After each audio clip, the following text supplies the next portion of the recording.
فريق صغيرين وبطاء وبصراحه اقل بكتير من التوقعات. برشلونه 2008 كانت اخر فريق ممكن تتوقع انه يبقى اخطر فريق في تاريخ الكوره، في الوقت اللي مانشستر يونايتد والريال مدريد كانوا مليانين نجوم كبار واسماء لامعه بملايين الدولارات. برشلونه كانت شكلها كانها شويه عيال من اللمسيه اترموا فجاه في المسرح الكبير، ولا قوه ولا سرعات ولا اي فرصه. طب ازاي الفرقه الطريه دي راحت سيطرت على اوروبا بالكامل وغيرت تاريخ الكره للابد؟ علشان نجاوب لازم نرجع للبدايه، للوقت اللي برشلونه كانت على حافه الانهيار. غرفه اللبس كانت متقسمه والمدرب مفلس افكار والجماهير كانت بتفقد الامل اسرع من الفريق ما كان بيخسر ماتشات. بس ورا الكواليس كان في حاجه بتتجهز في هدوء وبتطبخ على نار هاديه، وفي يوم صيفي مصيري كل حاجه بدات تتغير. نهايه موسم 2007 2008 برشلونه كانت محل سخريه وخلصوا الدوري في المركز الثالث ورا الميرينجي ب 18 نقطه والسحر اختفى. ورونالدينيو اللي كان زمان العبقري المبتسم اللي منور الكامب نو بقاله شهور البسمه ما طلعتش على وشه، وديكو مش بيرجع يدافع، وتيري اونري مش لاقي نفسه، وحتى لايونيل ميسي الصغير اللي كان باين عليه نضج عبقري الاصابات كانت كتير عليه لدرجه انه مش قادر ينقذهم، واوضه اللبس كانت مسممه والانا بقت اهم من المجهود. اظن يا صديقي انت فهمتني. لاعيبه بقوا مجموعات ومش بيكلموا بعض والتدريب ما فيهوش اي روح، واخر مسمار في النعش كان في نص نهائي تشامبيونز ليج واجهوا الشيطان الاحمر مانشستر يونايتد اللي كان بيلعب بجوع وبروح وبهدف واضح. وبرشلونه كانت مستحوذه 70% في الاولد ترافورد، ولمحه عبقريه من بول سكولز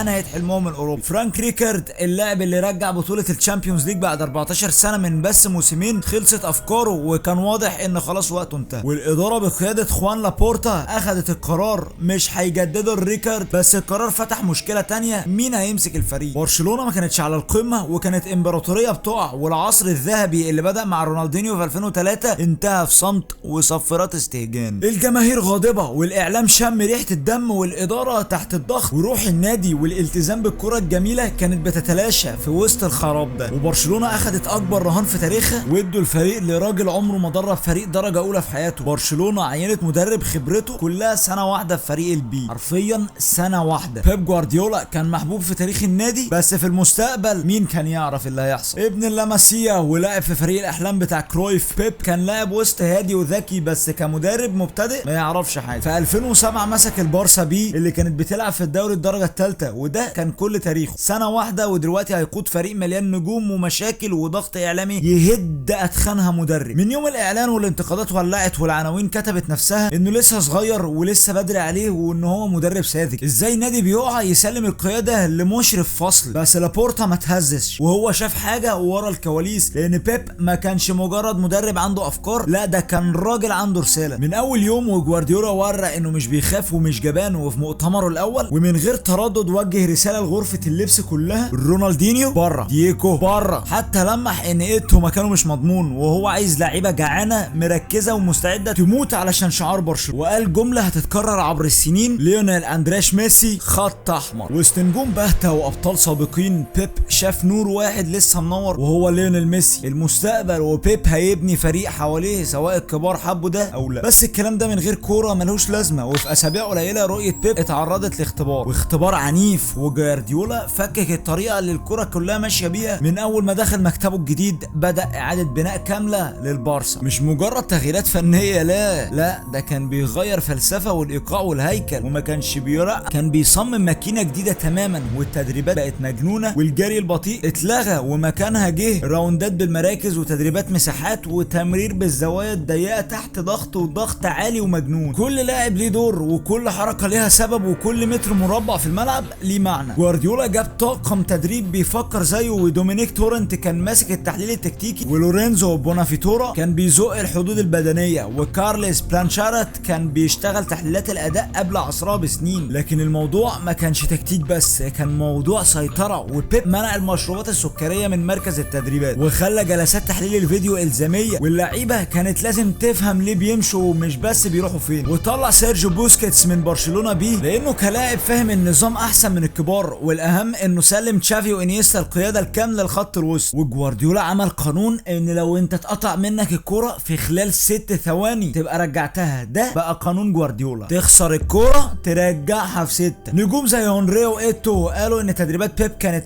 اكثر تدريبات عنف مرت عليهم في حياتهم. وتشافي اعترف بكده وقال انه كان حاسس انه بيتعلم كرة من جديد. بيب جوارديولا ما كانش بيقلد يوهان كرويف، لا ده كان بياخد الاساس وبيبني نسخة مسلحة منه. الاستحواذ ما كانش بس جمال، لا ده كان قاتل، لكن ولا نظام يفيد لو ما استحملش الوقت. وبرشلونة الجديدة بتاعت جوارديولا خسرت اول ماتش ليها، ونظام بيب جوارديولا وقع من اول دقيقة. كان يوم 31 اغسطس 2008 افتتاح الدوري، برشلونة سافروا يواجهوا نومانيسيا الصاعد جديد. المفروض كانت تبقى ماتش احماء، بداية سهلة لعصر بيب، لكن كانت تحسن. برشلونة سيطروا من اول ثانية اكتر من 80% استحواذ وحوالي 600 تمريرة و26 تسديدة. والمفاجأة هنا انهم خسروا 1-0. هجمة مرتدة واحدة صعقت برشلونة بره ارضها، والصحافة هجمة جوارديولا انهم بيفكروا زيادة عن اللزوم وبيتلعبوا زي فريق شباب. نفس الحكاية دايما، كرة جميلة من غير نتيجة. والهمس بقى صوت، هل بيب مثالي زيادة ولا هل ده مجرد اختبار هينهار تحت الضغط؟ وفي الماتش اللي بعده في الكامب نو ضد ريسينج سانتاندير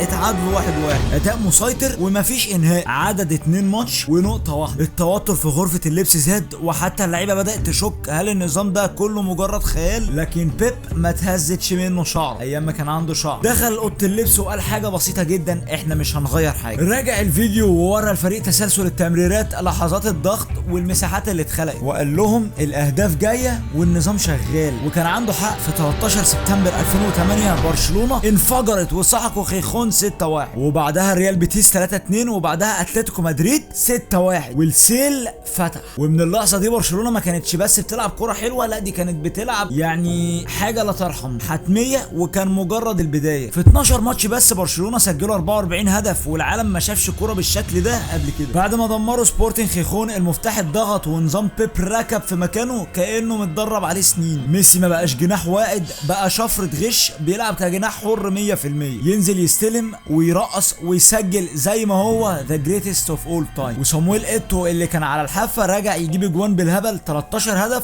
في 13 ماتش. وهنري اللي ما بقاش محور اللعب تألق ناحيه الشمال ودخل لجوه وبيشوط صواريخ. بس الموضوع ما كانش الثلاثي الهجومي بس، ده تشافي وانيستا بقوا مركز التحكم، ما كانوش بيمرروا، كانوا بينوموا الخصوم. ومع سيرجيو بوسكيتس وراهم الثلاثي بيتحرك باستمرار وما بيتوقفوش، دايما سابقين اللعبه بخطوه. ولما بيفقدوا الكره الكل الفريق بينقض، وضغط برشلونه كان عالي وسريع لدرجه انه باين غير طبيعي، والفريق ما قدروش يبنوا هجمه ولا حتى يفكروا. في اكتوبر دمروا اتلتيكو مدريد 6-1، وفي نوفمبر بهدلوا بلد الوليد 6-0 وغلبوا فالنسيا 4-0. في اسابيع قليله برشلونه انتقلت من الشك للرعب، وفي نص الموسم كانوا على قمه الدوري، 50 هدف مسجل، 13 داخل فيهم، متوسط 3 اهداف في الماتش.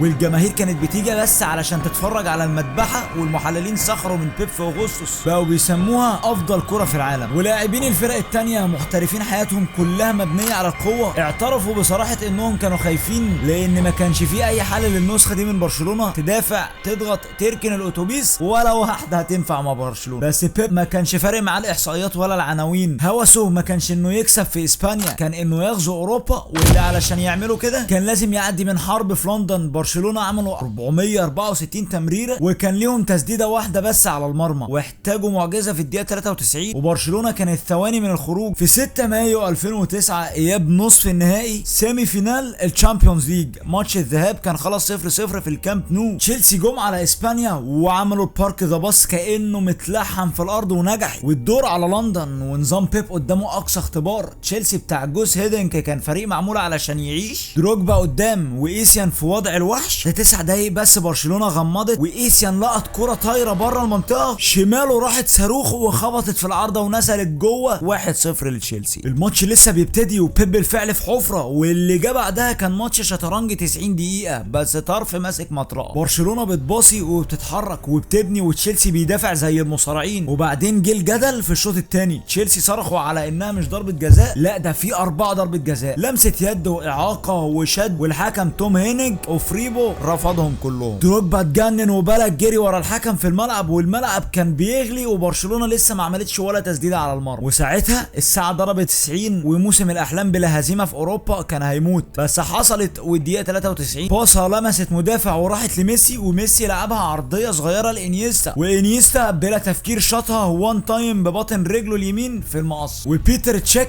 ما اتحركش حتى. وبرشلونه سجلت اول تسديده ليها على المرمى وصعدوا للنهائي. بس الجدل مش معاهم للانفاق، دروجبا صرخ في الكاميرا، والحكم اوفريبو احتاج امن يخرجه، والعالم كان كان منفجر، بس النهائي ده ما بيتحسمش بالحظ، يتحسم بحاجه اقصى بكتير. الابطال اتكشفوا قدام العالم وكريستيانو رونالدو ما قدرش يعمل حاجه. 27 مايو 2009 استاد اولمبيكو روما، نهائي الشامبيونز ليج بين مانشستر يونايتد وبرشلونه. يونايتد كسب الدوري وما خسروش في اوروبا، وعندهم رونالدو وروني، وخط وسط دمر ارسنال فالسير اليكس فيركسون كان باني ماكينه. وبرشلونه كانوا حرفيا بايظين خالص، داني الفيش موقوف، وابيدال موقوف، وماركيز مصاب، ويايا توريه لعب قلب دفاع، وبويول راح يمين. ومع ذلك من الصفاره الاولى كان واضح ان الماتش مش عادي. اول 10 دقايق مانشستر يونايتد هدد، رونالدو شات 3 مرات، وفالديز لازم يكون صاح. برشلونه ما توترتش، وفي الدقيقه 10 انيستا شق الملعب ولعب لايتو اللي قطم جوه فيديتش ودخلها من تحت فاندر سار، وبرشلونه 1 يونايتد 0. ومن اللحظه دي كان درس، برشلونه مسحوا وسط يونايتد، تشافي عمل 96 تمريره وانيستا 92، وبرشلونه بيطاردوا خيالات. وبعدين جه القاضي في الدقيقه 70، تشافي مسك الكوره ناحيه اليمين ورفع عرضيه ناعمه وكامله، وليونيل ميسي اللي طوله 170 سم طرفر بين ريو فيرديناند وفيديتش ونطها في الجون 2-0. خلص الماتش وبرشلونه سيطروا 66%، عملوا ضعف التمريرات ويونايتد ومسحوا فريق كله اساطير. فيركسون نفسه اعترف هم احسن فريق، وميسي رفع اول تشامبيونز ليج ليه، وجوارديولا في اول موسم عمل الثلاثيه التاريخيه، الليجا والكاس والتشامبيونز ليج. وبس كده، كان معاكم سالم عيد من سين كوره، وما تنساش تعمل لايك وسبسكرايب وتفعل زر الجرس. سلام.